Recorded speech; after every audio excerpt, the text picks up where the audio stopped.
ਧੰਨ ਵਾਹਿਗੁਰੂ ਸਾਹਿਬ ਜੀ। ਜੇਤਾ ਸਮੁੰਦ ਸਾਗਰ ਨੀਰ ਭਰਿਆ, ਤੇਤੇ ਅਵਗੁਣ ਹਮਾਰੇ। ਦਇਆ ਕਰੋ ਦਇਆ ਕਰੋ, ਕਿਛ ਮਿਹਰ ਉਪਾਵੋ। ਡੁੱਬਦੇ ਪੱਥਰ ਤਾਰੇ, ਜਿੜਾ ਅਗਨ ਬਰਾਬਰ ਤਪੈ। ਭੀਤਰ ਵਗੈ ਕਾਤੀ,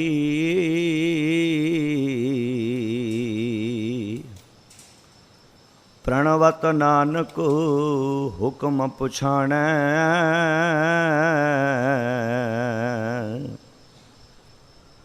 ਸੁਖ ਹੋਵੈ ਦਿਨ ਰਾਤੀ,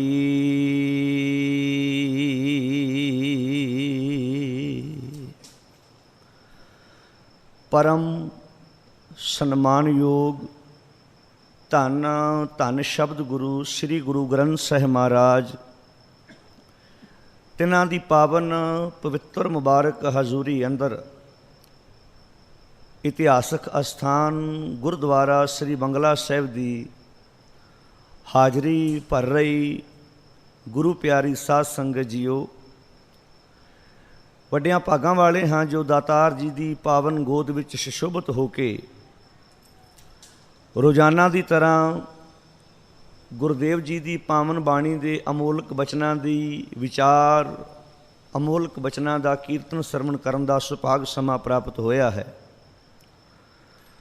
ਆਓ ਸਤਿਗੁਰੂ ਧੰਨ ਗੁਰੂ ਅਮਰਦਾਸ ਪਾਤਸ਼ਾਹ ਜੀ ਤਿਨਾਂ ਦੀ ਰਸਨਾ ਤੋਂ ਉਚਾਰਨ ਕੀਤੇ ਹੋਏ ਪਾਵਨ ਸਿਧਾਂਤਕ ਅਮੋਲਕ ਵਚਨ ਜੋ ਗੁਰੂ ਪਿਆਰਿਆਂ ਪਾਸੋਂ ਸਰਵਣ ਕੀਤੇ ਹਨ, ਸਤਿਗੁਰੂ ਜੀ ਦੀ ਪਾਵਨ ਗੋਦ ਵਿੱਚ ਇਕਾਗਰਤਾ ਦੇ ਨਾਲ ਬੈਠ ਕੇ ਵਿਚਾਰਾਂ ਦੀ ਸਾਂਝ ਪਾਈਏ।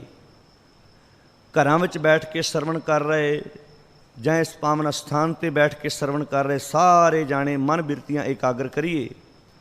ਕੋਈ ਵੀ ਰਸਨਾ ਗੁਰੂ ਫਤਿਹ ਤੋਂ ਵਾਂਝੀ ਨਾ ਰਵੇ। ਇੱਕੇ ਵਾਰ ਕਹਿਣ 'ਤੇ ਗੱਜ ਕੇ ਬੁਲਾਓ ਫਤਿਹ ਆਖੋ ਜੀ। ਵਾਹਿਗੁਰੂ ਜੀ ਕਾ ਖਾਲਸਾ, ਵਾਹਿਗੁਰੂ ਜੀ ਕੀ ਫਤਿਹ। ਸਤਿਗੁਰੂ ਧੰਨ ਗੁਰੂ ਅਮਰਦਾਸ ਪਾਤਸ਼ਾਹ ਜੀ ਜਿਨ੍ਹਾਂ ਦੀ ਪਾਵਨ ਰਸਨਾ ਤੋਂ ਉਚਾਰਨ ਕੀਤੇ ਹੋਏ ਅਮੋਲਕ ਬਚਨ ਆਪ ਜੀ ਨੇ ਸਰਵਣ ਕੀਤੇ ਹਨ। ਗੁਰਦੇਵ ਪਿਤਾ ਜੀ ਨੇ ਅੱਜ ਦੇ ਇਹਨਾਂ ਅਮੋਲਕ ਬਚਨਾਂ ਵਿੱਚ ਜੋ ਵਿਚਾਰ ਬਖਸ਼ਿਸ਼ ਕੀਤੇ ਹਨ ਕਿ ਸੱਚਾ ਸ਼ਬਦ ਸੱਚੀ ਹੈ ਬਾਣੀ, ਗੁਰਮੁਖ ਜੁਗ ਜੁਗ ਆਖ ਵਖਾਣੀ। ਸਾਹਿਬ ਜੀ ਬਖਸ਼ਿਸ਼ ਕਰਦੇ ਹਨ ਉਸ ਮਾਲਕ ਦੀ, ਨਿਰੰਕਾਰ ਦੀ ਉਸਤਤ ਵਿੱਚ ਉਚਾਰਨ ਕੀਤਾ ਹੋਇਆ ਸ਼ਬਦ ਬਾਣੀ ਸੱਚੀ ਹੈ। ਸੰਸਾਰ ਅੰਦਰ ਵੀ ਵਡਿਆਈ ਕੀਤੀ ਜਾਂਦੀ ਹੈ, ਕਈ ਵਾਰੀ ਜਿਸ ਦੀ ਵਡਿਆਈ ਕੀਤੀ ਜਾਵੇ ਵਡਿਆਈ ਕਰਾਉਣ ਯੋਗ ਨਹੀਂ ਹੁੰਦਾ,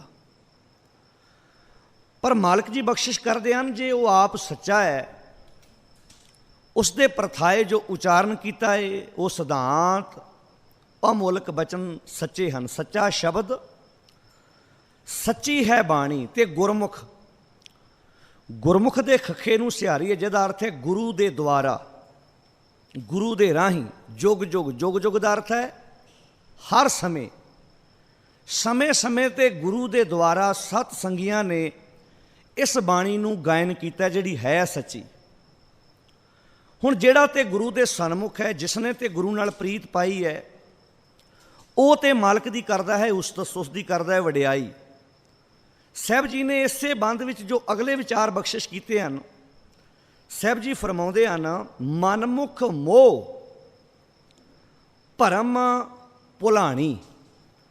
ਕਹਿੰਦੇ ਜਿਹੜਾ ਤੇ ਗੁਰੂ ਦੇ ਸਨਮੁਖ ਹੈ, ਸਨਮੁਖ ਹੋ ਕੇ ਜ਼ਿੰਦਗੀ ਜਿਉਂਦਾ, ਉਹ ਤੇ ਗੁਰੂ ਦੇ ਦਰਸਾਏ ਮਾਰਗ ਤੇ ਆਪਣਾ ਜੀਵਨ ਜਿਉਂਦਾ ਹੈ।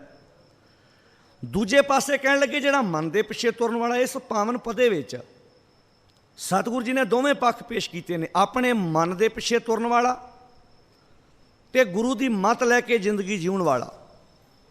ਦੋਵਾਂ ਦੇ ਵੱਖਰੇ ਵੱਖਰੇ ਰੂਪ ਬਿਆਨ ਕੀਤੇ ਹਨ।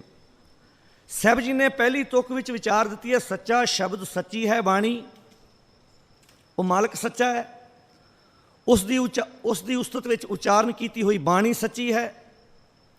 ਕਹਿ ਲਗੇ ਗੁਰਮੁਖ ਜੁਗ ਜੁਗ ਆਖ ਵਖਾਣੀ, ਤੇ ਗੁਰੂ ਦੇ ਰਾਹੀਂ ਸਮੇਂ ਸਮੇਂ ਸਤ ਸੰਗੀਆਂ ਨੇ ਇਹ ਗੈਨ ਕਰਕੇ ਆਪਣੇ ਆਪ ਨੂੰ ਉਸ ਬਾਣੀ ਦੇ ਨਾਲ ਢਾਲਿਆ ਹੈ, ਜੋੜਿਆ ਹੈ। ਸਾਹਿਬ ਜੀ ਅੱਗੇ ਫਰਮਾਉਂਦੇ ਹਨ, ਮਨਮੁਖ ਮੋਹ, ਮਨਮੁਖ ਬੰਦਾ ਮੋਹ ਵਿੱਚ ਫਸ ਕੇ, ਭਰਮ ਭੁਲਾਣੀ, ਭਰਮ ਵਿੱਚ ਭੁੱਲਾ ਹੋਇਆ ਹੈ। ਬਿਨ ਨਾਵੇਂ ਸਭ ਫਿਰੈ ਬੌਰਾਣੀ, ਬਿਨਾਂ ਨਾਮ ਤੋਂ ਬਿਨਾਂ ਸੱਚ ਤੋਂ ਮਨ ਦੇ ਪਿੱਛੇ ਤੁਰਨ ਵਾਲਾ ਬੌਰਿਆਂ ਦੀ ਤਰ੍ਹਾਂ ਜ਼ਿੰਦਗੀ ਜੂ ਰਿਹਾ ਹੈ। ਦੋਵੇਂ ਪੱਖ ਹੀ ਆਗੇ ਮਾਲਕ ਨੇ ਬਿਆਨ ਕਰ ਦਿੱਤੇ। ਕਹਿੰਦੇ ਹੇ ਇਨਸਾਨ, ਹੁਣ ਇਹ ਸੋਚ ਲੈ ਕਿ ਬੌਰਿਆਂ ਦੀ ਤਰ੍ਹਾਂ ਜ਼ਿੰਦਗੀ ਜਿਉਣੀ ਹੈ ਜਾਂ ਸਿਆਣਿਆਂ ਦੀ ਤਰ੍ਹਾਂ ਜ਼ਿੰਦਗੀ ਜਿਉਣੀ ਹੈ। ਤੇਰੇ ਜੀਵਨ ਨੂੰ ਕੋਈ ਵੇਖ ਕੇ ਇਹ ਕਹਿ ਸਕੇ ਇਹ ਕੋਈ ਸੂਝਵਾਨ ਹੈ, ਕੋਈ ਸਿਆਣਾ ਹੈ, ਭਾਵੇਂ ਆਰਥਿਕ ਪੱਖੋਂ ਕਮਜ਼ੋਰ ਹੀ ਹੋਵੇ, ਭਾਵੇਂ ਖਾਣ ਪੀਣ ਦੇ ਸਹੂਲਤਾਂ ਘੱਟ ਹੀ ਹੋਣ, ਪਰ ਜ਼ਿੰਦਗੀ ਜਿਉਂਦਿਆਂ ਕੋਈ ਅੰਦਾਜ਼ਾ ਲਗਾ ਸਕੇ ਇਹ ਬੌਰਾ ਨਹੀਂ ਹੈ, ਸਿਆਣਾ ਹੈ, ਸੁਚੱਜਾ ਹੈ। ਕਹਿ ਲਗੇ ਬਹੁਤ ਕੁਝ ਹੋਣ, ਤੇਰੇ ਕੋਲ ਪਦਾਰਥ ਹੋਣ, ਪਹਿਨਣ ਲਈ ਕੱਪੜਾ ਚੰਗਾ ਹੋਵੇ, ਪਰ ਜ਼ਿੰਦਗੀ ਜਿਉਣ ਦਾ ਢੰਗ ਨਾ ਹੋਵੇ, ਤੇ ਮਾਲਕ ਜੀ ਕਹਿਣ ਲੱਗੇ ਫਿਰ ਬੌਰਿਆਂ ਦੀ ਕਤਾਰ 'ਚ ਖਿਲਾਰਿਆ ਜਾਏਗਾ। ਸਤਿਗੁਰ ਪਾਤਸ਼ਾਹ ਜੀ ਨੇ ਮਨ ਦੇ ਪਿੱਛੇ ਤੁਰਨ ਵਾਲੇ, ਆਪਾਂ ਕੱਲ੍ਹ ਤੱਕ ਵਿਚਾਰ ਕੀਤੀ ਸੀ, ਗੁਰਮੁਖ ਜਿਹੜਾ ਗੁਰੂ ਦੇ ਸ਼ਬਦ ਦੁਆਰਾ ਆਪਣਾ ਜੀਵਨ ਜਿਉਂਦਾ ਹੈ। ਜਿਵੇਂ ਭੱਟਾਂ ਦੇ ਸਵਈਆਂ ਦੀ ਵਿਚਾਰ ਕੀਤੀ ਸੀ ਵੀ ਕੱਚ ਤੋਂ ਉਹ ਕੰਚਨ ਤੱਕ ਦਾ ਸਫ਼ਰ ਤੈਅ ਕੀਤਾ ਸ਼ਬਦ ਦੁਆਰਾ। ਹੁਣ ਅਗਲੇਰਿਆਂ ਬੰਦਾਂ ਵਿੱਚ ਮਨ ਦੇ ਪਿੱਛੇ ਤੁਰਨ ਵਾਲੇ ਦਾ ਸਰੂਪ ਬਿਆਨ ਕੀਤਾ ਹੈ। ਜਿਹੜਾ ਵਿਅਕਤੀ ਆਪਣੇ ਮਨ ਪਿੱਛੇ ਤੁਰਦਾ ਹੈ, ਸਾਹਿਬ ਜੀ ਨੇ ਉਸ ਦੀ ਤਸਵੀਰ ਵੀ ਬਾਣੀ ਵਿੱਚ ਖਿੱਚੀ ਹੈ। ਸੂਹੀ ਰਾਗ ਅੰਦਰ ਗੁਰੂ ਅਰਜਨ ਸਾਹਿਬ ਮਹਾਰਾਜ ਜੀ ਦਾ ਪਾਵਨ ਪਵਿੱਤਰ ਵਾਕ ਹੈ। ਸਾਹਿਬ ਜੀ ਨੇ ਗੁਰਬਾਣੀ ਵਿੱਚ, ਤੁਹਾਡੇ ਚੋਂ ਕਈ ਗੁਰੂ ਪਿਆਰਿਆਂ ਨੇ ਖੁਦ ਗੁਰਬਾਣੀ ਦਾ ਪਾਠ ਕੀਤਾ ਹੋਏਗਾ। ਸ਼੍ਰੀ ਗੁਰੂ ਗ੍ਰੰਥ ਸਾਹਿਬ ਮਹਾਰਾਜ ਜੀ ਦੇ ਅੰਦਰ ਰੱਬ ਨੂੰ ਪਤੀ, ਬਾਕੀ ਜਿਤਨੇ ਵੀ ਜੀਵ ਆਉਂਦੇ ਨੇ, ਚਾਹੇ ਨਰ ਹੈ ਚਾਹੇ ਮਾਦਾ ਹੈ, ਉਹਨਾਂ ਨੂੰ ਪਤਨੀਆਂ ਬਿਆਨ ਕੀਤਾ ਹੈ, ਇਸਤਰੀਆਂ ਬਿਆਨ ਕੀਤਾ ਹੈ।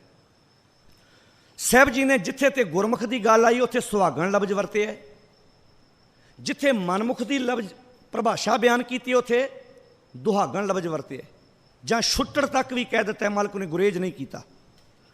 ਗੁਰਦੇਵ ਪਿਤਾ ਜੀ ਕਹਿੰਦੇ ਨੇ ਧੰਨ ਸੁਹਾਗਣ, ਹੁਣ ਸੁਹਾਗਣ ਦੀ ਨਿਸ਼ਾਨੀ ਦੱਸ ਰਹੇ ਨੇ, ਧੰਨ ਸੁਹਾਗਣ ਜੋ ਪ੍ਰਭੂ ਪਛਾਨੈ, ਉਹ ਸੁਹਾਗਣ ਭਾਵ ਸਿੱਖ ਗੁਰਮੁਖ ਧੰਨ ਹੈ ਜਿਹਨੇ ਪ੍ਰਭੂ ਦੀ ਪਹਿਚਾਣ ਕੀਤੀ ਹੈ।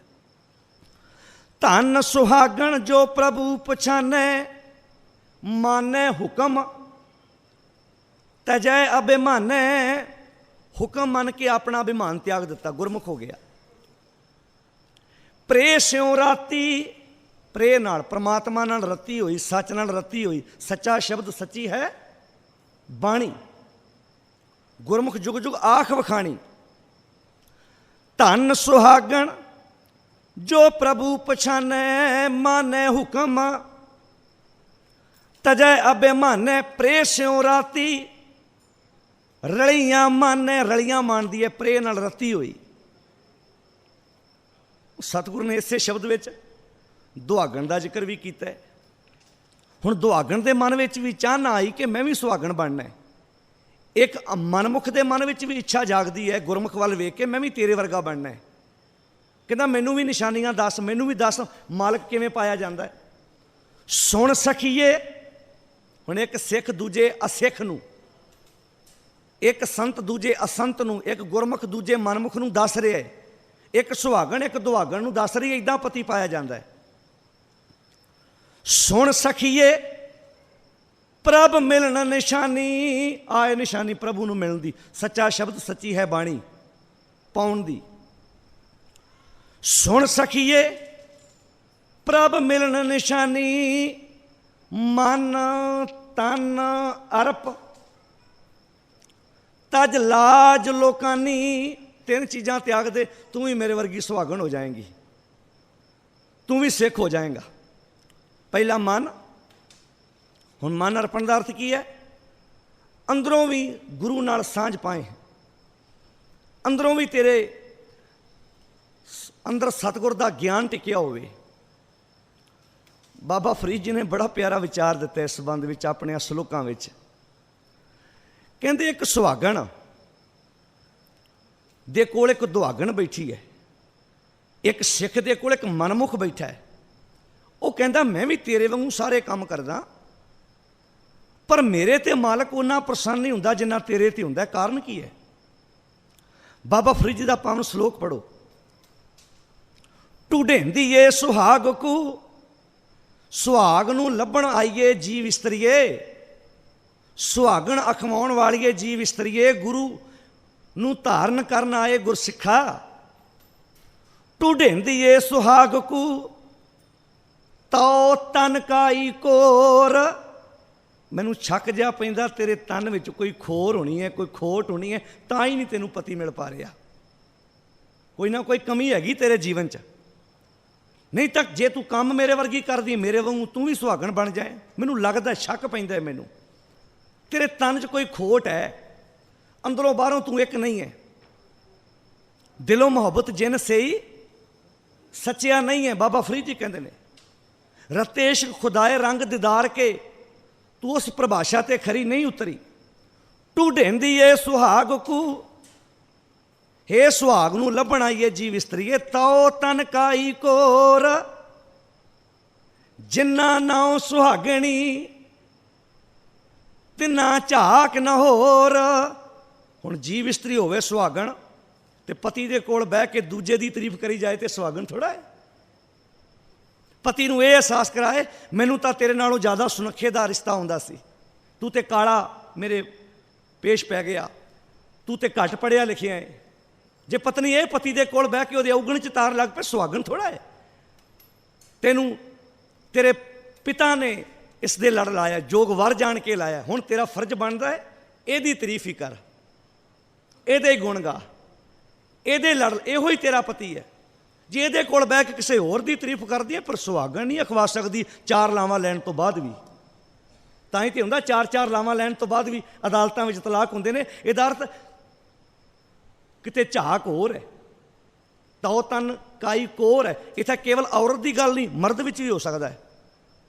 कई मर्दां विच ये कमी हुंदी है, कोई झाक होर रखना ते कई वारी जोग पति नहीं बन पाउंदा ते जोग पत्नी नहीं बन पाउंदी। ते गल उदाहरण ते बाबा फरीद जी ने संसार की जीव इस्तरी की लई है, गल रब ते एक आम जीव की कीती है।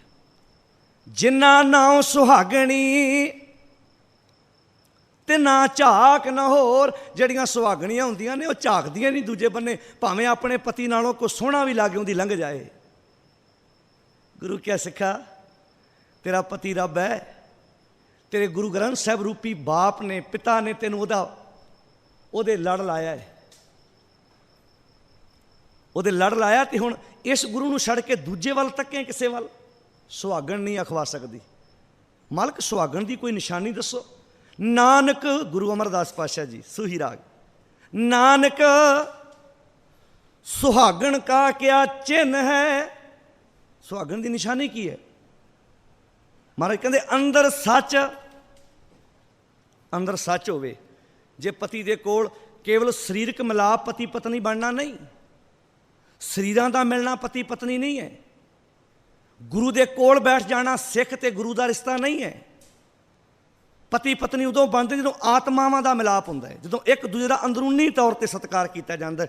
खेड उही है जिवें औरत ते मर्द पति पत्नी उदों बनते जो अंदरूनी तौर पर एक दूजे का सत्कार करते हैं। सिख ते गुरु का रिश्ता भी उदों कायम हुंदा है जो शरीरां तो उपर उठ के सुर ते शब्द का सुमेल हुंदा है। पर साडा जोर शरीर नूं सिख बनाउण ते। हुण औरत तन शंगारी जाए, औरत तन शंगारी जाए, मन करके खूबसूरत ना होवे, अपने पति दे माता पिता का सत्कार करना ना आउंदा होवे, उस सुहागण थोड़ा अखवा सकती है। मन विच गुण ना होण, केवल तन का श्रृंगार। माफ़ करना, अज सिख भी अखवाउण वाला तन का श्रृंगार ते करी जा रहा है। जिहड़े मन नूं, जिहड़ी सुरत नूं गुरु नानक ने प्रवान करना, उस सुरत नूं तैयार करन दा कदी यतन ही नहीं कीता, कदी कोशिश ही नहीं की। जे गुरु शब्द है तो चेला भी शरीर नहीं है, मता भुलेखे विच पैना। जे शब्द गुरु है तो इस गुरु शब्द का चेला सुरत है। हुण आपां अपने गिरवान दे विच झात मार के वेखना है, सुरत करके ਗੁਰੂ ਦੇ ਕੋਲ ਬੈਠੇ ਆ, ਸੁਰਤ ਕਰਕੇ ਜਦੋਂ ਮੈਂ ਗੁਰੂ ਦੇ ਕੋਲ ਬੈਠਦਾ, ਸਰੀਰ ਭਾਵੇਂ ਕਿਤੇ ਹੋਵੇ, ਗੁਰ ਸਭਾ ਏਮ ਨਾ ਪਾਈਐ, ਨਾ ਨੇੜੇ ਨਾ ਦੂਰ, ਨਾਨਕ ਸਤਿਗੁਰੂ ਤਾਂ ਮਿਲੈ, ਜਾਂ ਮਨ ਰਹਿ ਹਦੂਰ।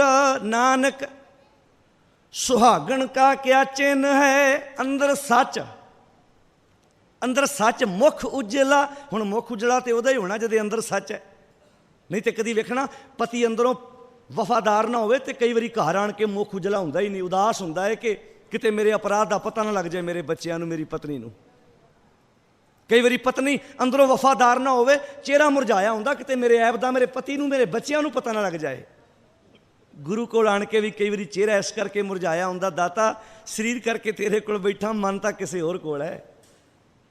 ਅੰਦਰ ਸੱਚ ਮੁਖ ਉਜਲਾ, ਖਸਮੇ ਮਾਹੇ ਸਮਾਏ। ਖਸਮ ਵਿੱਚ ਸਮਾਈ ਹੋਈ ਉਹ ਇਸਤਰੀ ਸੁਹਾਗਣ ਅਖਵਾ ਸਕਦੀ ਹੈ, ਉਹੀ ਸੁਹਾਗਣ। ਸੱਚਾ ਸ਼ਬਦ ਸੱਚੀ ਹੈ ਬਾਣੀ, ਸੁਣ ਸਖੀਏ ਪ੍ਰਭ ਮਿਲਣ ਨਿਸ਼ਾਨੀ। ਮਨ ਅਰਪਦੇ, ਮਨ ਵਿੱਚ ਵੀ ਅੰਦਰ ਸੱਚ ਹੋਵੇ, ਮੁਖ ਉਜਲਾ, ਤਨ ਅਰਪਦੇ, ਮਨ ਤਨ ਦੋਵੇਂ ਚੀਜ਼ਾਂ ਸੌਂਪਦੇ। ਤੀਜਾ ਲਾਜ ਲੋਕਾਂ ਨੇ ਉਹ ਕੰਮ ਹੀ ਛੱਡਦੇ ਜਿਹੜੇ ਲੋਕ ਲਾਜ ਕਰਕੇ ਕਰਦੇ, ਉਹ ਕੰਮ ਤਿਆਗਦੇ। ਵੈਸੇ ਜਿਹੜੇ ਸੁਹਾਗਣਾ ਸਨ, ਜਿਨ੍ਹਾਂ ਨੇ ਸੁਹਾਗਣਾ ਦੀ ਤਰ੍ਹਾਂ ਜ਼ਿੰਦਗੀ ਜੂਈ, ਅੱਜ ਉਹਨਾਂ ਵਿੱਚੋਂ ਇੱਕ ਕੌਮ ਦੇ ਮਰਜੀਵੜੇ ਦਾ ਸ਼ਹੀਦੀ ਦਿਨ ਹੈ, ਜਿਨ੍ਹਾਂ ਨੇ ਸੁਹਾਗਣਾ ਵਾਲਾ ਜੀਵਨ ਜੀਇਆ ਹੈ। ਜਿਸ ਯੋਧੇ ਦਾ ਜਨਮ 1899 ਨੂੰ 26 ਦਸੰਬਰ ਪਿੰਡ ਸਨਾਮ ਵਿੱਚ ਹੋਇਆ, ਨਾਂ ਸੀ ਸਰਦਾਰ ਊਧਮ ਸਿੰਘ, ਕੌਮ ਦਾ ਮਰਜੀਵੜਾ ਯੋਧਾ, ਜਿਸ ਨੇ ਪਿਤਾ ਟਹਿਲ ਸਿੰਘ ਮਾਤਾ ਨਰੈਣ ਕੌਰ ਦੀ ਕੁੱਖੋਂ ਜਨਮ ਲਿਆ। ਪਿਤਾ ਟਹਿਲ ਸਿੰਘ ਮਾਤਾ ਨਰੈਣ ਕੌਰ ਦੀ ਕੁੱਖੋਂ ਜਨਮ ਲਿਆ। ਅੱਜ ਉਸ ਦਾ ਸ਼ਹੀਦੀ ਦਿਨ ਹੈ। 31 ਜੁਲਾਈ 1940 ਨੂੰ ਫਾਂਸੀ ਦੀ ਸਜ਼ਾ ਸੁਣਾਈ ਗਈ। ਕਿਉਂ ਸੁਣਾਈ ਗਈ? ਗੁਰੂ ਪਿਆਰਿਓ, ਘਰਾਂ 'ਚ ਬੈਠੇ ਤੁਸੀਂ ਸੁਣ ਰਹੇ ਹੋ, ਕਾਰਨ ਸਪਸ਼ਟ ਸੀ। ਬਚਪਨ 'ਚ ਹੀ ਮਾਤਾ ਪਿਤਾ ਦਾ ਸਾਇਆ ਉੱਠ ਗਿਆ, ਬਚਪਨ 'ਚ ਹੀ ਮਾਂ ਬਾਪ ਚੜ੍ਹਾਈ ਕਰ ਗਏ। ਵੱਡੇ ਭਰਾ ਜਿਹਦਾ ਨਾਂ ਸੀ ਸਾਧੂ ਸਿੰਘ, ਉਹ ਵੀ 19 ਸਾਲ ਦੀ ਉਮਰ 'ਚ ਚੜ੍ਹਾਈ ਕਰ ਗਏ। ਅੰਮ੍ਰਿਤਸਰ ਖਾਲਸਾ ਯਤੀਮ ਖਾਨੇ ਨੇ ਇਸ ਬੱਚੇ ਨੂੰ ਪਾਲਿਆ। 1899 ਜਨਮ ਹੋਇਆ ਤੇ ਖਾਲਸਾ ਯਤੀਮ ਖਾਨੇ ਨੇ ਇਹਨੂੰ ਪਾਲਿਆ। ਜਦੋਂ 1919 'ਚ 13 ਅਪ੍ਰੈਲ ਨੂੰ 1919 ਨੂੰ ਜਲਿਆਂਵਾਲਾ ਉਹ ਸਾਕਾ ਵਾਪਰਦਾ ਹੈ, ਖੂਨੀ ਕਾਂਡ ਅੱਖਾਂ ਸਾਹਮਣੇ ਦੀ ਗੁਜ਼ਰਿਆ, ਤੇ ਖਾਲਸਾ ਯਤੀਮ ਖਾਨੇ ਦੇ ਬੱਚਿਆਂ ਦੇ ਨਾਲ ਇਸ ਦੀ ਵੀ ਡਿਊਟੀ ਲੱਗੀ, ਕਿਉਂਕਿ 20 ਸਾਲ ਦੀ ਉਮਰ ਸੀ ਉਦੋਂ ਉਸ ਦੀ। ਬੱਚਿਆਂ ਦੀ ਡਿਊਟੀ ਲੱਗੀ ਜਾ ਕੇ ਜ਼ਖਮੀਆਂ ਦੀ ਸਾਂਭ ਸੰਭਾਲ ਕੀਤੀ ਜਾਏ। ਇਹ ਊਧਮ ਸਿੰਘ ਆਪਣੇ ਨਾਲ ਦੇ ਹੋਰ ਨੌਜਵਾਨਾਂ ਨੂੰ ਲੈ ਕੇ ਜਦੋਂ ਉੱਥੇ ਪਹੁੰਚਿਆ, ਜਦੋਂ ਮਾਵਾਂ ਤੜਫਦੀਆਂ ਵੇਖੀਆਂ, ਬੱਚੇ ਵਿਲਕਦੇ ਵੇਖੇ, ਕਈਆਂ ਦੇ ਪ੍ਰਾਣ ਇੱਕ ਇੱਕ ਦੋ ਦੋ ਲੈਂਦਿਆਂ ਆਪਣੇ ਹੱਥਾਂ 'ਚ ਦਮ ਤੋੜਦਿਆਂ ਵੇਖਿਆ, ਸੀਨ ਅੱਖਾਂ ਸਾਹਮਣੇ ਆਉਂਦਾ ਗਿਆ। ਇਹ ਕੌਣ ਪਾਪੀ ਹੈ ਜਿਹਨੇ ਇਹਨਾਂ ਨਿਰਦੋਸ਼ੀਆਂ 'ਤੇ ਗੋਲੀਆਂ ਚਲਾਈਆਂ ਨੇ?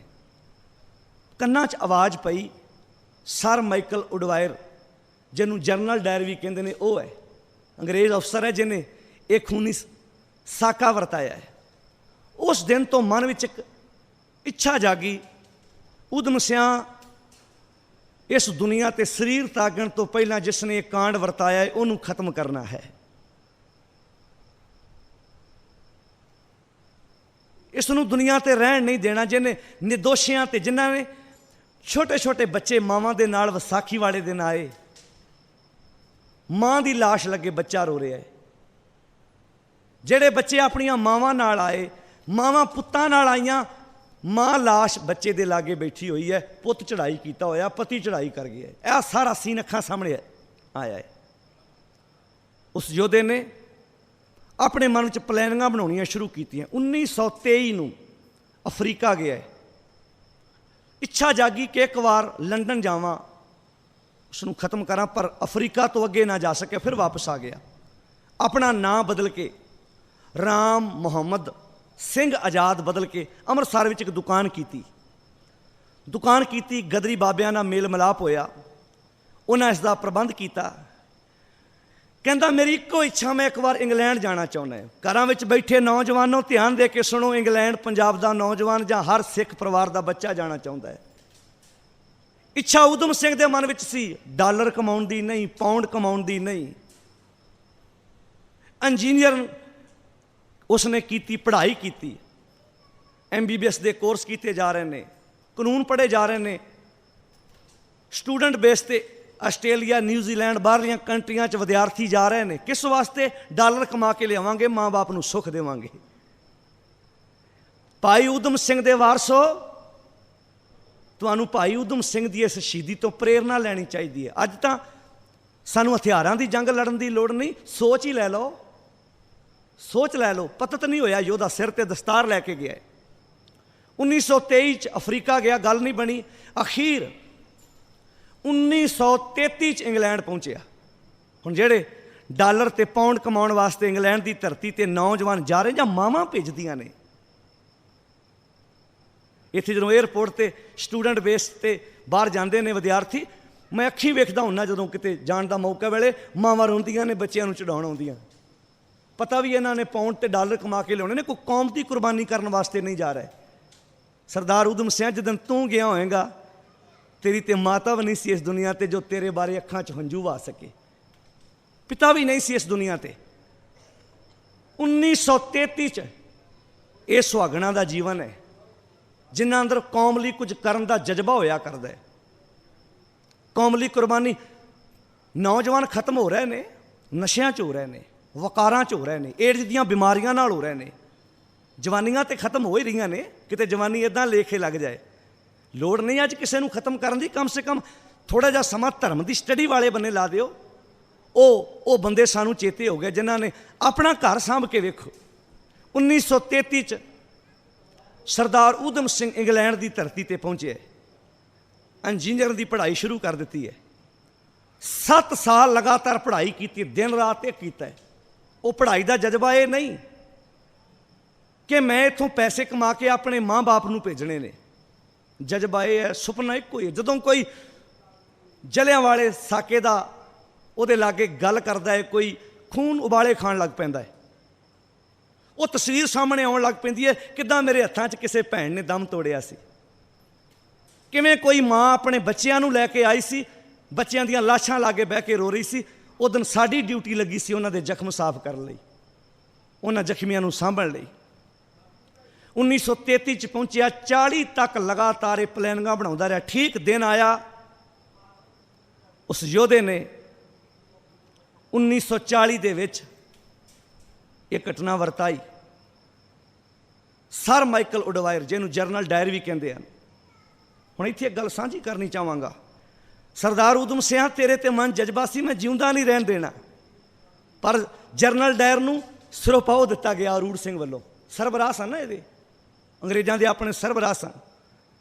ਇੱਕ ਯੋਧਾ ਉਹ ਹੈ ਜਿਹੜਾ ਕਹਿੰਦਾ ਉਸ ਵਿਅਕਤੀ ਨੂੰ ਮੈਂ ਜਿਉਂਦਾ ਨਹੀਂ ਰਹਿਣ ਦੇਣਾ ਜਿਹਨੇ ਨਿਰਦੋਸ਼ੀਆਂ ਤੇ ਗੋਲੀਆਂ ਚਲਾਈਆਂ ਨੇ, ਉਹਨੂੰ ਸਿਰੋਪਾਓ ਦਿੱਤਾ ਗਿਆ ਅਕਾਲ ਤਖਤ ਵੱਲੋਂ, ਸਨਮਾਨਿਤ ਕੀਤਾ ਗਿਆ। ਤੂੰ ਬਹੁਤ ਬਹਾਦਰੀ ਦਾ ਕੰਮ ਕੀਤਾ ਹੈ, ਬਹੁਤ ਵਧੀਆ ਤੇਰੀ ਸੋਚ ਹੈ। ਸਿਰੋਪਾਓ ਦੇਣ ਦਾ, ਸਿਰੋਪਾਓ ਤੇ ਤਾਂ ਦਿੱਤਾ ਜਾਂਦਾ ਨਾ ਕੋਈ ਵਧੀਆ ਕੰਮ ਕਰੇ ਤਾਂ। ਭਾਗਾਂ ਵਾਲਿਓ, ਮਤਾਂ ਸੋਚਣਾ, ਇਹ ਆਪਣਾ ਤਵਾਰੀਖ ਪੜ੍ਹ ਕੇ ਵੇਖ ਲਓ, ਇਤਿਹਾਸ ਪੜ੍ਹ ਕੇ ਵੇਖ ਲਓ। ਜਰਨਲ ਡਾਇਰ ਨੂੰ ਸਨਮਾਨਿਤ ਕੀਤਾ ਗਿਆ, ਸਿਰੋਪਾ ਦਿੱਤਾ ਗਿਆ। ਕਿਸ ਵਾਸਤੇ? ਇਹ ਖੂਨੀ ਧਾਕਾ ਵਰਤਾਇਆ ਹੈ ਤੂੰ। ਅਰੂੜ ਸਿੰਘ ਵੱਲੋਂ ਜਰਨਲ ਡਾਇਰ ਨੂੰ ਸਨਮਾਨਿਤ ਕੀਤਾ ਗਿਆ। ਇਹ ਕਾਂਡ ਇੱਕ ਵਾਰ ਵਾਪਰਿਆ, 1978 'ਚ ਫਿਰ ਵਾਪਰਿਆ। ਉੱਤੇ ਕੌਮ ਦੇ ਯੋਧਿਆਂ ਨੇ ਫਿਰ ਬਦਲਾ ਲਿਆ। 13 ਸਿੱਖ ਉਸ ਦਿਨ ਵੀ ਸ਼ਹਾਦਤ ਦਾ ਜਾਮ ਪੀ ਗਏ। ਕੋਈ ਉਹਨਾਂ ਹਮਲਾ ਨਹੀਂ ਕੀਤਾ, ਪਰਮਾਤਮਾ ਦੀ ਬੰਦਗੀ ਕਰਦੇ ਉੱਥੇ ਪਹੁੰਚੇ, ਨਿਹੱਥਿਆਂ ਤੇ ਗੋਲੀਆਂ ਚਲਾ ਦਿੱਤੀਆਂ ਗਈਆਂ। ਪਰ ਜਰਨਲ ਅਰੂੜ ਸਿੰਘ ਤਾਂ, ਜੇ ਅਰੂੜ ਸਿੰਘ ਨੇ ਜਰਨਲ ਡਾਇਰ ਨੂੰ ਸਨਮਾਨਿਤ ਕੀਤਾ, ਉਹ ਤੇ ਬੇਗਾਨਾ ਹੋ ਸਕਦਾ ਹੈ। 78 ਵਿੱਚ ਜੋ ਕਾਂਡ ਵਾਪਰੇ ਤੇ ਆਪਣੇ ਸਨ। ਫਿਰ ਉਹਦੀ ਸੇਫਟੀ 'ਚ ਖਲੋ ਗਏ, ਫਿਰ ਆਪਣੀਆਂ ਗੱਡੀਆਂ 'ਚ ਬਿਠਾ ਕੇ ਉਸ ਨੂੰ ਬਾਹਰ ਕੱਢਿਆ। ਭਾਗਾਂ ਵਾਲਿਓ, ਤਵਾਰੀਖ ਦੇ ਪੰਨੇ ਵਾਚਣੇ ਪੈਣਗੇ, ਤੁਹਾਨੂੰ ਪਤਾ ਤੇ ਲੱਗੇ ਸਾਡਾ ਆਪਣਾ ਕੌਣ ਹੈ ਤੇ ਬੇਗਾਨਾ ਕੌਣ ਹੈ। ਇੰਨਾ ਕਿਤੇ ਵੇਖ ਲਈਏ। ਊਧਮ ਸਿੰਘ ਭੁੱਲ ਗਿਆ, ਅਰੂੜ ਸਿੰਘ ਹੁਣੀ ਚੇਤੇ ਰਹਿ ਗਏ। ਊਧਮ ਸਿੰਘ ਆਪਣੀ ਸੁਰਤ ਵਿੱਚੋਂ ਹੀ ਭੁਲਾ ਦਿੱਤਾ। ਅਖੀਰ ਦਿਨ ਆਇਆ, ਉਸ ਸਰਦਾਰ ਊਧਮ ਸਿੰਘ ਨੇ ਜਰਨਲ ਡਾਇਰ ਨੂੰ 3 ਗੋਲੀਆਂ ਮਾਰ ਕੇ ਦੁਨੀਆ ਤੋਂ ਪਤਰਾਵਾਚ ਗਿਆ। ਉਹ ਸਰੀਰ ਦਾ ਸੰਬੰਧ ਆਤਮਾ ਨਾਲੋਂ ਟੁੱਟ ਗਿਆ। ਭੱਜਾ ਨਹੀਂ, ਗੋਲੀ ਮਾਰ ਕੇ ਦੌੜਿਆ ਨਹੀਂ। ਜਿਵੇਂ ਭਾਈ ਹਰਜਿੰਦਰ ਸਿੰਘ ਜਿੰਦਾ ਤੇ ਸੁੱਖਾ ਦੋਵੇਂ ਜਾਣੇ, ਜਿਵੇਂ ਉਹ ਨਹੀਂ ਸਨ ਨਾ ਦੌੜੇ, इदा भी नहीं दौड़िया, कहता फड़ लो मैं अपना काम कर लिया। गिरफ्तार किया गया, फांसी की सज़ा 5 जून 1940 ਨੂੰ फांसी की सज़ा सुनाई गई तो अखीर 31 जुलाई 1940 जो फांसी लाउन लगे तो अंग्रेज़ां पूछा तेरी कोई अंतिम इच्छा है? कहता एको ही है, जिस धरती ते जिस सुनाम पिंड मैं जन्म लिया है पंजाब की धरती ते मेरी देह नूं उत्थे पहुँचा दिओ। जो मैं चढ़ाई कर जावां दुनिया त्याग जावां मेरा शरीर उत्थे पहुँचा देना। अंग्रेज़ां ने शर्त मंजूर नहीं की, उत्थे संस्कार किया। अखीर 1974 च उहदियां अस्थियां लिआंदियां गईयां, एन जाहो जलाल नाल सन्मान करके उहदियां अस्थियां दा संस्कार सनाम की धरती ते किया गया। भागां वाले गुरसिखो, जिहड़े सरदार उधम सिंह दे वारस ने, जिहड़े उन्हां दे अपने आप नूं भरा खवाउण नूं तैयार ने, बड़े हमले होए ने, बहुत कुछ होया सिख कौम दे नाल। पर कुछ हमले बाहर होंदे ने, कुछ हमले अंदरूनी होंदे ने।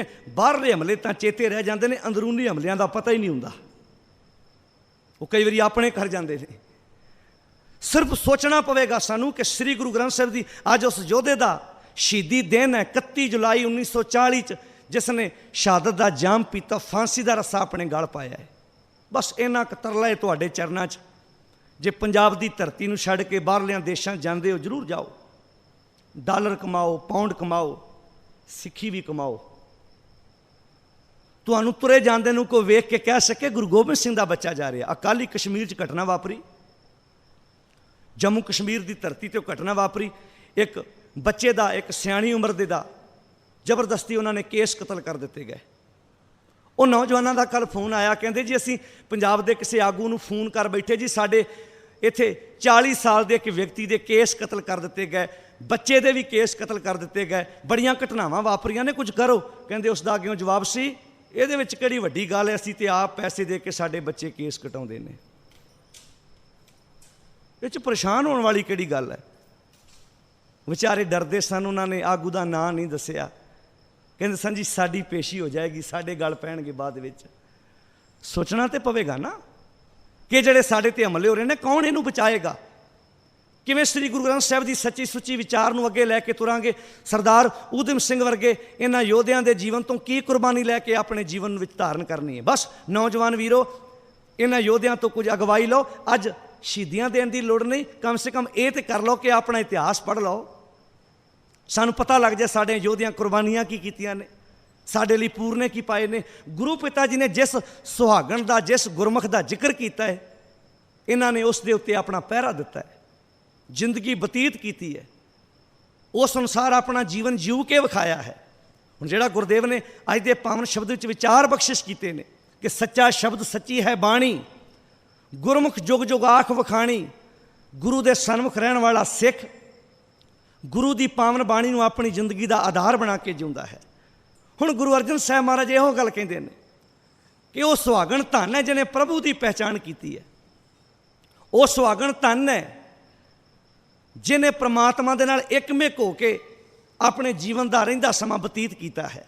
सतगुरु जी फरमाउंदे ने, सुण सखिए प्रभ मिलन निशानी, मन तन अर्प तज लाज लोकानी। सखी, हुण एक जीव इस्त्री दूजे नूं समझाउंदी है, सखी सहेली कौ समझावे, एक सिख दूजे नूं समझाउंदा है। तू भी सुहागण बनना चाहुंदा है, तू भी अपने आप नूं गुरु दा सिख खवाना चाहुंदा, ते आ काम कर। सोई कमावे जो प्रभ भावे, हुण काम वो कर जो रब नूं चंगा लगदा है, वो जीवन जीव जिहड़ा गुरु नूं पाउंदा है। ते की होएगा फिर? सोई कमावे जो प्रभ भावे, सा सुहागण अंक समावे। वो सुहागण मालक के अंक विच समा जाएगी, वो सिख गुरु नूं प्रवान हो जाएगा जिन्हें गुरु के अनुसार जीवन जीया। तो नाल ही मनमुख की गल कर दी। गर्भ गहेली हंकार च फसी हुई, हंकार विच मती हुई, गर्भ गहेली महल ना पावे। गर्भ विच फसी हुई, हंकार विच फसी हुई, निरंकार दा महल नहीं प्राप्त कर सकती जीव इस्त्री। गर्भ गहेली महल ना पावे, फिर पछुतावे। जब रैन विहावै, रात लंघ गई, जीवन की रात गुजर गई, हुण पछतावा पल्ले रह गया। जीवन लंघ गया सारा ही मनमुखां की तरह, मनमुखां वाले काम करदियां लंघ गया, गुरु वाला नहीं बन सकिया। भाई साहब भाई गुरदास जी मनमुख की परिभाषा बयान करदे होए बहुत सुंदर ख्याल दिंदे ने। भाई साहब भाई गुरदास जी कबित नंबर 479 दे विच ख्याल बड़ा प्यारा दिंदे ने। 3 उदाहरणां दित्तियां भाई साहब भाई गुरदास जी ने वपार दियां, बिजनेस दियां। भाई साहब फरमाउंदे ने कौडा, पैसा, रुपया, सुनैया को बनज करे। कहते कई बारी मनुख वपार करना सीखदा है। पहला कौडियां का वपार करदा है, फिर पैसों तो शुरू करदा है, फिर रुपइयां तो शुरू करदा है, फिर सोने ते हीरे ते लालां का वपार करदा है। थल्लियों तुरिया सी ना, कौडा, पैसा, रुपया, सुनैया को बनज करे। कौडियां तो वपार शुरू किया, सोने तक पहुँचया, हीरे लालां का जौहरी बन गया। पहला कौडियां पैसों का वपार करता सी, जदों हीरे लालां की परख कर लग पिया, कौडा, पैसा, रुपया, सुनैया को बनज करे। रतन पारख होए, रत्नां की परख करन करके जौहरी कहावई, लोकी हुण जौहरी कहण लग पे। कहंदे जौहरी बन गए। कौडियां का वपार करन वाला अज जौहरी अखवाउण लग पे, तुरिया कौडियां दे वपार करन तो। कहंदे हुण कौडियां का वपार करदा करदा जौहरी ते बन गया। जे उल्टी खेड़ चल पे हुण, कौडा, पैसा, रुपया, सुनैया को बनज करे। रतन पारख होए जौहरी कहावई, जौहरी कहावै, पुन कौडा को बनज करे। भागां वाले ध्यान देना, ये उस महान योधे की लिखत है जिसनों गुरु अर्जन साहब की गोद विच बैठ के पोथी साहब लिखण का माण प्राप्त होया। भाई साहब भाई गुरदास जी सिख रहत मर्यादा, जो प्रमाणित सिख रहत मर्यादा है, उहदे विच बकायदा लिखिया होया है कि भाई गुरदास जी दियां कबित ते वारां ते भाई नंद लाल सिंह दियां गज़लां व्याख्या के रूप में वरतियां जा सकदियां ने। कितना माण प्राप्त है इस योधे नूं। भाई साहब भाई गुरदास जी लिखते हैं, कौडा, पैसा, रुपया, सुनैया को बनज करे। रतन पारख होए जौहरी कहावई, जौहरी कहावै, पुन कौडा को बनज करे। कहते जौहरी कहाउंदियां कहाउंदियां, हीरियां की परख करदियां करदियां, लालां की परख करदियां करदियां, सोने की परख करदियां करदियां, फिर कौडियां का वपार शुरू कर देवे, फिर कौडियां खरीदनियां ते वेचनियां शुरू कर देवे कि दुनिया ते उन्होंने कोई चंगा कहेगा। जौहरी कहावै, पुन कौडा को बनज करे। जौहरी कहाउंदियां कहाउंदियां फिर कौडियां का वपार शुरू कर देवे ते की होएगा, पंच प्रमाण में प्रतिष्ठा घटावई। सियाणे बंदियां च ओहदी इज्जत नहीं होएगी, नरादर होएगा। वो भलिया तू ते जौहरी बन गया सी, फिर कौडियां का वपार शुरू कर दिता ही। तू तां कित्थे पहुंचिया सा, तेरे कोल तां एक एक हीरा एक एक लाल इहो जिहा सी जिहदे नाल तू कायनात दुनिया दीयां हर वस्तुआं हर सहूलतां खरीद सकदा सी। अज फिर कौडियां का वपार शुरू कर दिता ही। भागां वाले गुरसिखो, ये उदाहरण एक सिख नूं समझाउण लई भाई साहब ने बख्शिश की है। जौहरी कहावै, पुन कौडा को बनज करे।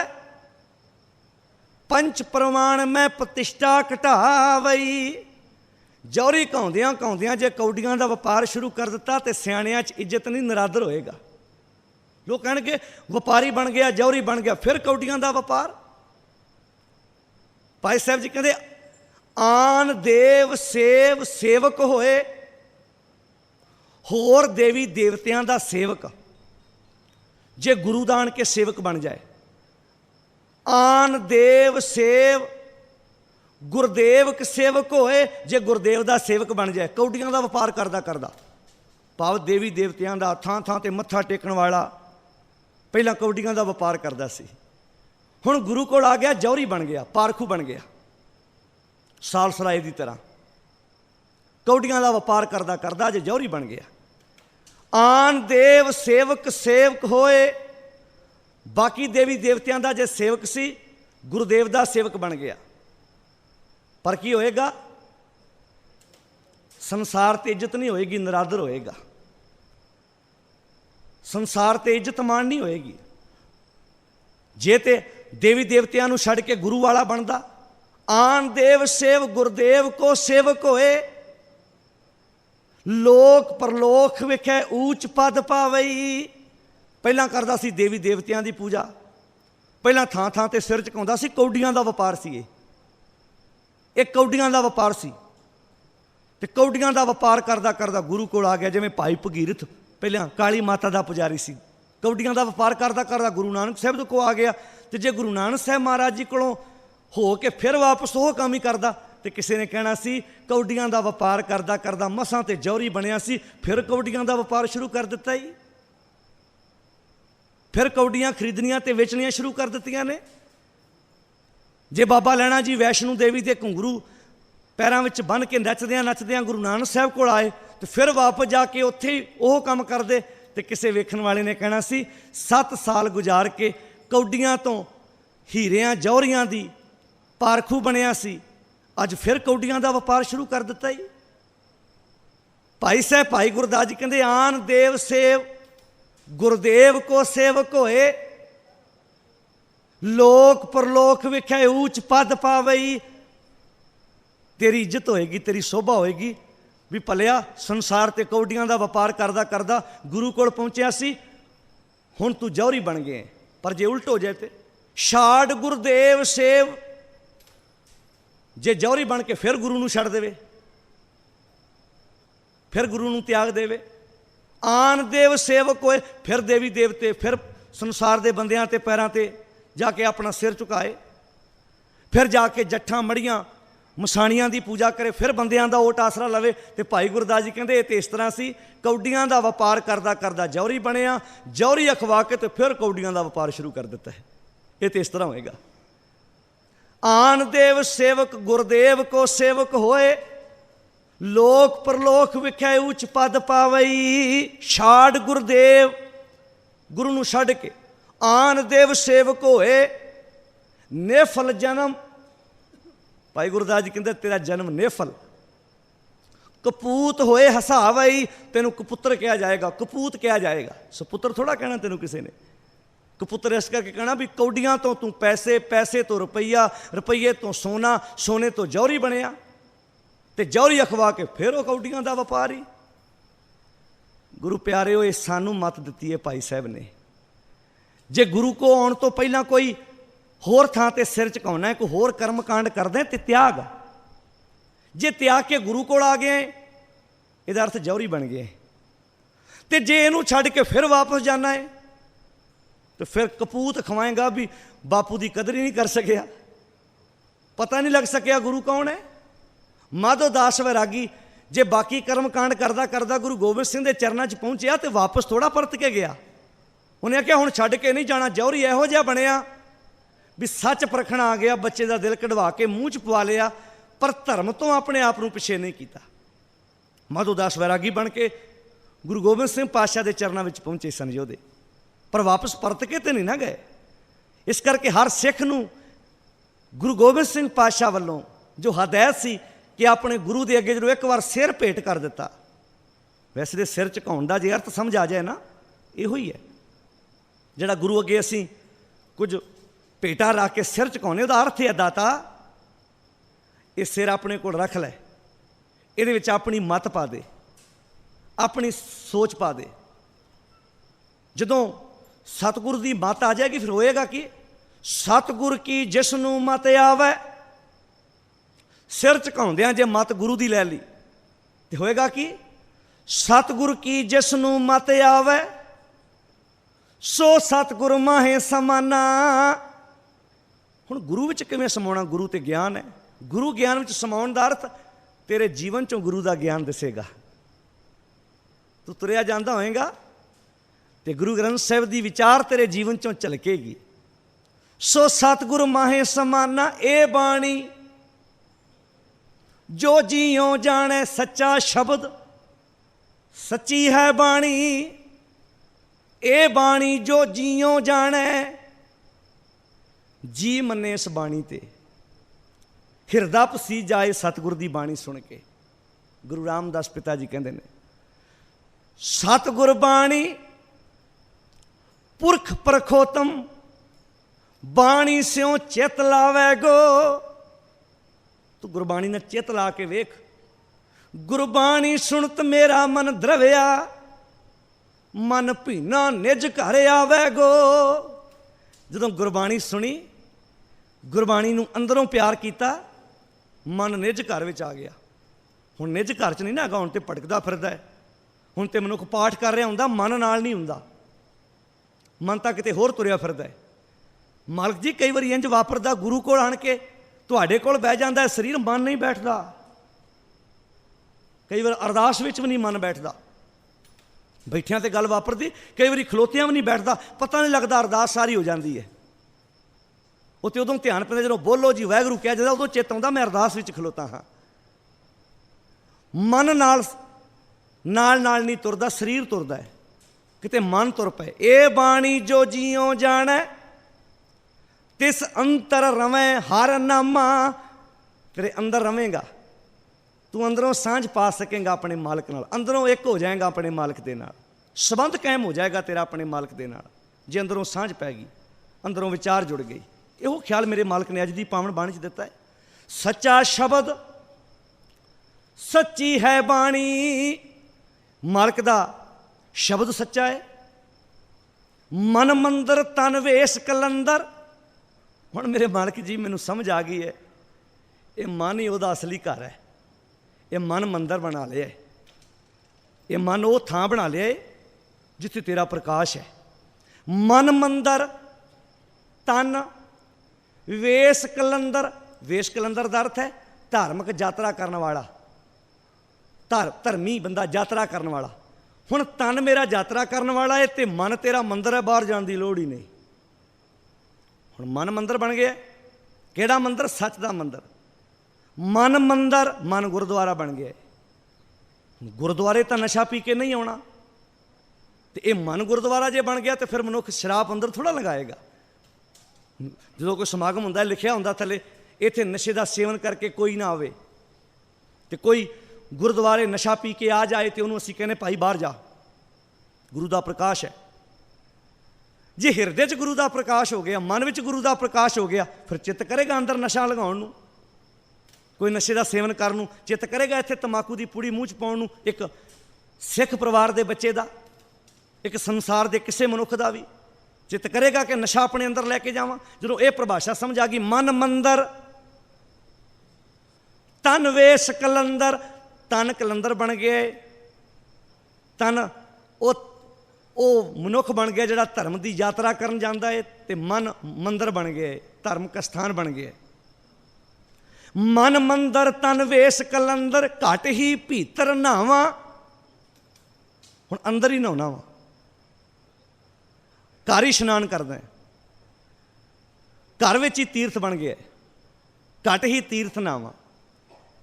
हिरदा तीर्थ स्थान बन गए, इत्थे चुब्बियां मारदा है। एक शब्द मेरे प्राण बसत है।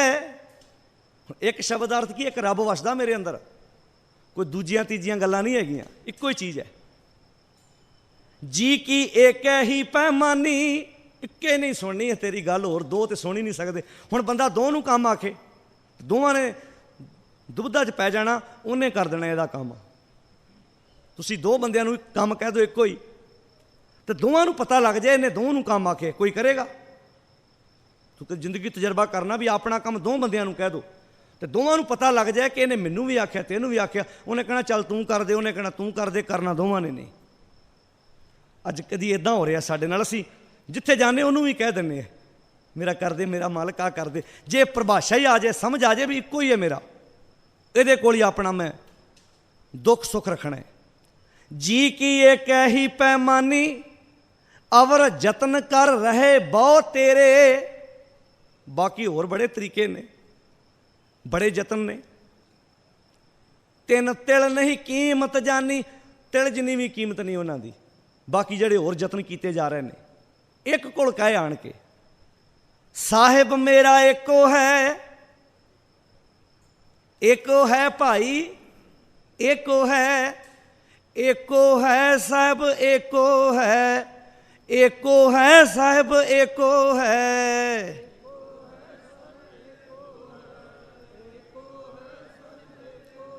एको है साहिब, एको है साहिब, एको है।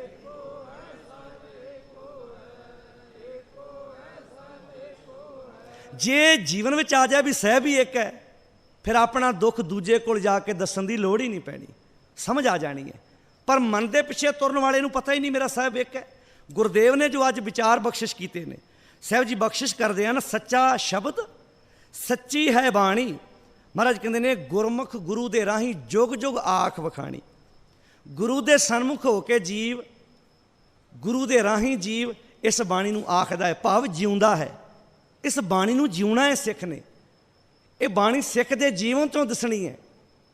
तो साहिब जी अगे फरमाउंदे हैं उस मनुख की गल जिहड़ा मन पिछे तुरदा है। मन मुख मोह, मोह दे हाहे नूं सिहारी, जिहदा अर्थ है मन पिछे तुरन वाला, मोह विच फसिया होया, मोह दे विच फसिया होया। मन मुख मोह भरम भुलाणी। मन दे पिछे भटकण वाला बंदा, मन दे पिछे तुरन वाला बंदा मोह विच फसिया होया, भरम विच भुला होया है, कुराए पिया होया है। ते साहिब जी बख्शिश करदे बिन नाम है, बिना रब तो, बिना सच तो, बिना नाम तो, बिना रब्बी गुणा तो, सब फिरै बौराणी। सारी लुकाई बौरियां की तरह जिंदगी जू रही है, बिना सच तो, बिना सच्चाई तो। तीन भवन में एका माया, तीन भवन रजोगुण तमोगुण सतोगुण, जल थल महियल। समुचा संसार इक्को ही माया का प्रभाव है। किसी को पुत्र के रूप च माया मोहंदी है, किसी को धी के रूप च माया मोहंदी है, किसी को जमीन के रूप च माया मोहंदी है, किसी को कारखाने दुकान के रूप च माया मोहंदी है। त्यागी नूं त्यागण के रूप च भी माया मोह लैंदी है, भी मैं त्यागी बहुत वड्डा है, सब कुछ त्याग के भी माया मोहंदी है। तो साहब ने बाणी च लिखिया ए माया जित हर विसर है। ये हुण आप ही वेख लेना, जिहड़ी चीज़ रब भुलाउंदी है वो माया ही है। वो विद्वता भी हो सकती है, वो ज्ञान भी हो सकता है, वो धर्म भी हो सकता है, वो कोई भी पक्ष हो सकता है। जिहड़ा सच नूं मेरे तो अलग करता है, बाणी मेरे हिरदे चों भुला दिंदा है, मालक की याद विसार दिंदा, वो माया है। तीन भवन में एका माया, मूर्ख पढ़ पढ़ दूजा भाओ दृढ़ाया। मूर्ख व्यक्ति मन के पिछे तुरन वाला पढ़ता बहुत है, धार्मिक ग्रंथ विचारदा बहुत है, पर पढ़ पढ़ के अपने अंदरों मैं मेरी ते ममता नहीं दूर कर पाउंदा। उत्थे दी उत्थे टिकी रहिंदी है, उत्थे दी उत्थे ही अपना घर करके बैठी हुई है।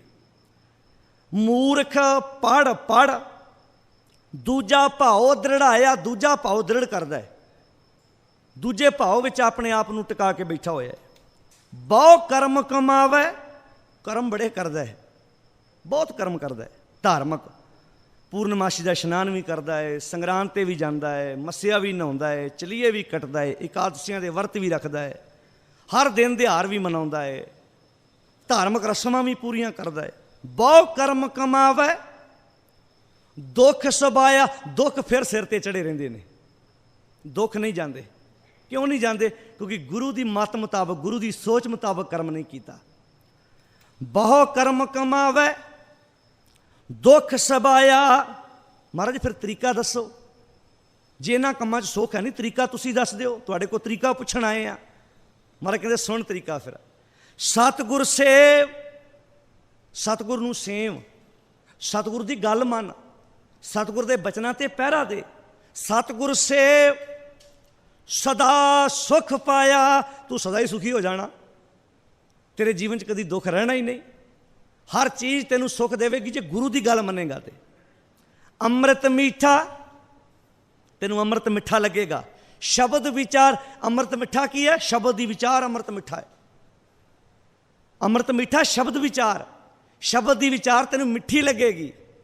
ਚੰਗੀ ਲੱਗੇਗੀ, ਕਿਉਂਕਿ ਅਜੇ ਨਹੀਂ ਲੱਗਦੀ, ਅਜੇ ਤੇ ਅੰਮ੍ਰਿਤ ਕੌਰਾ, ਅਜੇ ਤੇ ਕੌੜਾ ਲੱਗਦਾ ਹੈ। ਅਜੇ ਤੇ ਬਾਣੀ ਦੀਆਂ ਵਿਚਾਰਾਂ ਸਾਖਤ ਬੰਦੇ ਨੂੰ ਕੌੜੀਆਂ ਲੱਗਦੀਆਂ ਨੇ, ਚੋਰ ਨੂੰ ਵੀ ਬਾਣੀ ਦੀਆਂ ਵਿਚਾਰਾਂ ਕੌੜੀਆਂ ਲੱਗਦੀਆਂ, ਠੱਗੀ ਮਾਰਨ ਵਾਲੇ ਨੂੰ ਵੀ ਬਾਣੀ ਦੀਆਂ ਵਿਚਾਰਾਂ ਕੌੜੀਆਂ ਲੱਗਦੀਆਂ, ਪਰਾਇਆ ਰੂਪ ਤੱਕਣ ਵਾਲੇ ਨੂੰ ਵੀ ਬਾਣੀ ਦੀਆਂ ਵਿਚਾਰਾਂ ਕੌੜੀਆਂ ਲੱਗਦੀਆਂ। ਤਿਆਗੀ ਬੰਦਾ ਜਿਹੜਾ ਕੁਝ ਭਰਮ ਪਾਲ ਕੇ ਬੈਠਾ ਹੋਇਆ, ਧਰਮੀ ਬਣਨ ਦਾ ਕੋਸ਼ਿਸ਼ ਕਰਦਾ ਹੈ ਗੁਰੂ ਦੀ ਮੱਤ ਤੋਂ ਬਿਨਾਂ, ਉਹਨੂੰ ਵੀ ਬਾਣੀ ਦੀਆਂ ਵਿਚਾਰਾਂ ਕੌੜੀਆਂ ਲੱਗਦੀਆਂ, ਸ਼ਬਦ ਵਿਚਾਰ ਕੌੜਾ ਲੱਗਦਾ ਹੈ। ਤਾਂ ਹੀ ਕਈ ਵਾਰ ਵੇਖਣਾ ਕਈ ਘੰਟੇ ਵਿਅਕਤੀ ਬਾਣੀ ਦਾ ਕੀਰਤਨ ਸੁਣ ਸਕਦੇ ਨੇ, ਜਦੋਂ ਸ਼ਬਦ ਵਿਚਾਰ ਚੱਲਦੀ ਹੈ ਉਦੋਂ ਮਨੋਂ ਕੰਨੀ ਕਤਰਾਉਂਦਾ ਵੀ ਕੰਨ 'ਚ ਹੀ ਨਾ ਪਵੇ, ਛੱਡਣਾ ਪੈਣਾ ਮੈਨੂੰ ਕੰਮ, ਮੈਨੂੰ ਇਹ ਕੰਮ ਤਿਆਗਣਾ ਪੈਣਾ, ਨਸ਼ਾ ਤਿਆਗਣਾ ਪੈਣਾ ਹੈ, ਵਰਤ ਤਿਆਗਣੇ ਪੈਣੇ ਨੇ, ਰੋਮਾਂ ਦੀ ਬੇਦਬੀ ਤਿਆਗਣੀ ਪੈਣੀ ਹੈ, ਬੇਈਮਾਨੀ ਤਿਆਗਣੀ ਪੈਣੀ ਹੈ। ਇਹ ਕੌਣ ਤਿਆਗੇ? ਇਹਦੇ ਨਾਲੋਂ ਚੰਗਾ ਸੁਣੋ ਹੀ ਨਾ। ਆਖਣ ਵਾਲੇ ਤੇ ਬਣਾਂਗੇ, ਸਾਨੂੰ ਪਤਾ ਹੀ ਨਹੀਂ ਜੀ, ਇਹਨਾਂ ਤੇ ਆਖਣ ਵਾਲੇ ਬਣਾਂਗੇ। ਤਾਂ ਹੀ ਤੇ ਬਾਬੇ ਕਬੀਰ ਨੂੰ ਕਹਿਣਾ ਪਿਆ ਸੀ, ਕਬੀਰ ਕਸੌਟੀ ਰਾਮ ਕੀ। ਇਹ ਗੁਰਬਾਣੀ ਕਸਵੱਟੀ ਹੈ ਰਾਮ ਦੀ, ਸੱਚ ਦੀ, ਨਿਰੰਕਾਰ ਦੀ। ਝੂਠਾ ਟਿਕੇ ਨਾ ਕੋਏ। ਹੁਣ ਝੂਠ ਦੇ ਆਧਾਰ ਤੇ ਜ਼ਿੰਦਗੀ ਜਿਉਣ ਵਾਲਾ ਕਿਵੇਂ ਟਿਕ ਪਾਏਗਾ ਇੱਥੇ? ਤਾਂ ਹੀ ਤਾਂ ਬਰਦਾਸ਼ਤ ਨਹੀਂ ਹੋ ਰਿਹਾ ਵੀ ਇਹ ਸੱਚ ਦੀ ਵਿਚਾਰ ਕੰਨਾਂ ਤੱਕ ਪਹੁੰਚ ਨਾ ਜਾਏ। ਬੰਦ ਕਰ ਦਿਓ, ਇਹ ਕੇਵਲ ਤੇ ਵੀ ਨਾ ਆ ਸਕੇ ਬਾਣੀ ਦੀ ਵਿਚਾਰ। ਕੇਵਲ ਓਪਰੇਟਰਾਂ ਨੂੰ ਬਹਿਦਾ ਹਦਾਇਤ ਕਰ ਦਿੱਤੀ ਬਹੁਤ ਸ਼ਹਿਰਾਂ ਵਿੱਚ, ਕੇਵਲਾਂ ਦੇ ਉੱਤੇ ਹੀ ਉਹਨਾਂ ਨੂੰ ਕਹਿ ਦਿੱਤਾ ਜੇ ਤੁਸੀਂ ਕੇਵਲ ਚਲਾਉਣਾ ਚਾਹੁੰਦੇ ਹੋ ਤੇ ਇਹ ਬਾਣੀ ਦੀ ਵਿਚਾਰ ਨਹੀਂ ਕੰਨਾਂ ਤੱਕ ਪਹੁੰਚਣੀ ਚਾਹੀਦੀ, ਤੁਸੀਂ ਫੈਸਲਾ ਕਰ ਲਓ। ਇਹਦੇ ਵਿੱਚ ਕੋਈ ਕਿਸੇ ਲੀਡਰ ਦੀ ਤਾਰੀਫ ਨਹੀਂ ਹੈ ਜਾਂ ਕਿਸੇ ਲੀਡਰ ਦੀ ਗੱਲ ਨਹੀਂ ਹੋ ਰਹੀ, ਗੁਰੂ ਨਾਨਕ ਪਾਤਸ਼ਾਹ ਜੀ ਦੀ ਵਿਚਾਰ ਹੋ ਰਹੀ ਹੈ, ਉਹਨਾਂ ਯੋਧਿਆਂ ਦੀ ਗੱਲ ਹੋ ਰਹੀ ਹੈ ਜਿਨ੍ਹਾਂ ਨੇ ਸਾਡੀ ਲਈ ਕੁਰਬਾਨੀਆਂ ਕੀਤੀਆਂ ਨੇ, ਪਰ ਨਹੀਂ ਆਵਾਜ਼ ਪਹੁੰਚਣ ਦਿੱਤੀ ਜਾ ਰਹੀ। ਕਈਆਂ ਦੇ ਫੋਨ ਆਉਂਦੇ ਨੇ ਵੀ ਇਹ ਸਾਡੇ ਕੇਵਲ ਦੇ ਉੱਤੇ ਆ ਹੀ ਨਹੀਂ ਰਿਹਾ ਜੀ, ਇਹ ਟਾਈਮ TV ਚੱਲ ਹੀ ਨਹੀਂ ਰਿਹਾ, ਕਾਰਨ ਕੀ ਹੈ? ਕਾਰਨ ਹੈ ਨਾ ਕਿਤੇ ਸੱਚ ਨਾ ਕੰਨਾਂ ਤੱਕ ਪਹੁੰਚ ਜਾਏ। ਜੇ ਸੱਚ ਪਹੁੰਚ ਗਿਆ ਤੇ ਇਹ ਜਾਗਰਤੀ ਆ ਜਾਏਗੀ, ਲੋਕ ਸਵਾਲ ਕਰਨ ਲੱਗ ਪੈਣਗੇ ਵੀ ਤੁਸੀਂ ਕੀ ਕਰਦੇ ਹੋ, ਬਾਣੀ ਤੇ ਕੁਝ ਹੋਰ ਕਹਿੰਦੀ ਹੈ। ਇਹ ਤੇ ਪੜਦਾ ਹੀ ਪਿਆ ਰਵੇ। ਇਹ ਗੁਰੂ ਗ੍ਰੰਥ ਸਾਹਿਬ ਜੀ ਹਜ਼ਾਰਾਂ ਦੇ ਰਮਾਲਿਆਂ ਥੱਲੇ ਰਵੇ, ਨਿਕਲ ਆਈ ਤਾਂ ਫਿਰ ਸਾਨੂੰ ਸਵਾਲ ਪੈਦਾ ਹੋ ਜਾਣੇ, ਸਾਡੇ ਸਾਹਮਣੇ ਪੁੱਛਣ ਲੱਗ ਪੈਣਾ, ਪਬਲਿਕ ਨੇ ਸਾਨੂੰ ਸਿਆਣੀ ਹੋ ਜਾਣਾ। ਕਦੀ ਨਹੀਂ ਚਾਹੁੰਦਾ ਧਾਰਮਿਕ ਤੇ ਰਾਜਨੀਤਿਕ ਬੰਦਾ, ਕਦੀ ਨਹੀਂ ਚਾਹੁੰਦਾ ਵੀ ਇੱਥੋਂ ਸੱਚ ਦੀ ਆਵਾਜ਼ ਹੋਵੇ। ਕਹਿੰਦੇ ਪੜਦਾ ਪਿਆ ਰਵੇ, ਇਹਨੂੰ ਨੱਪੀ ਰਹਿਣ ਦਿਓ, ਨਾ ਪਤਾ ਲੱਗੇ ਕਿ ਬੇਈਮਾਨੀ ਕੀ ਹੁੰਦੀ ਹੈ, ਠੱਗੀ ਕੀ ਹੁੰਦੀ ਹੈ। ਇਹਨਾਂ ਨੂੰ ਬੇਈਮਾਨੀ, ਠੱਗੀ, ਰਿਸ਼ਵਤਖੋਰੀ ਸਭ ਕੁਝ ਧਰਮ ਜਾਪੇ, ਇਹ ਉਹਨੂੰ ਧਰਮ ਸਮਝ ਲੈਣ। ਖੈਰ, ਗੁਰੂ ਕਿਰਪਾ ਕਰੇ। ਕਬੀਰ ਕਸੌਟੀ ਰਾਮ ਕੀ, ਝੂਠਾ ਟਿਕੇ ਨਾ ਕੋਏ। ਰਾਮ ਕਸੌਟੀ ਸੋਸ ਹੈ, ਜੋ ਮਰ ਜੀਵਾ ਹੋਏ। ਸੱਚ ਦੀ ਕਸਵੱਟੀ ਕੌਣ ਸਵੇਗਾ? ਜਿਹਨੇ ਆਪਣੇ ਆਪ ਨੂੰ ਮਾਰ ਲਿਆ, ਜਿਹਨੇ ਆਪਣੀ ਸੋਚ। ਕਬੀਰ ਮੋਹੇ ਮਰਨੇ ਕਾ ਚਾਓ ਹੈ, ਜਿਹਨੇ ਇਹ ਮੌਤ ਪ੍ਰਵਾਨ ਕਰ ਲਈ ਵੀ ਅੱਜ ਮਰਨ ਆਇਆ ਗੁਰੂ ਤੇਰੇ ਕੋਲ, ਅੱਜ ਹਉਮੈ ਮਾਰ ਕੇ ਜਾਣਾ ਹੈ, ਅੱਜ ਆਪਣਾ ਸਿਰ ਵੇਚ ਕੇ ਜਾਣਾ ਦਾਤਾ ਜੀ ਤੁਹਾਡੇ ਚਰਨਾਂ ਵਿੱਚ, ਅੱਜ ਉੱਦਾਂ ਨਹੀਂ ਜਾਣਾ, ਅੱਜ ਤੁਹਾਡੇ ਕੋਲੋਂ ਸੋਚ ਲੈ ਕੇ ਜਾਣਾ। ਫਿਰ ਅੰਮ੍ਰਿਤ ਮਿੱਠਾ ਲੱਗੇ। ਅੰਮ੍ਰਿਤ ਮਿੱਠਾ ਸ਼ਬਦ ਵਿਚਾਰ, ਸ਼ਬਦ ਦੀ ਵਿਚਾਰ ਅੰਮ੍ਰਿਤ ਮਿੱਠਾ ਲੱਗੇਗਾ ਜਦੋਂ ਸੱਚ ਦੀ ਕਸਵੱਟੀ ਤੇ ਤੁਰਨਾ ਸ਼ੁਰੂ ਕਰ ਦਿੱਤਾ।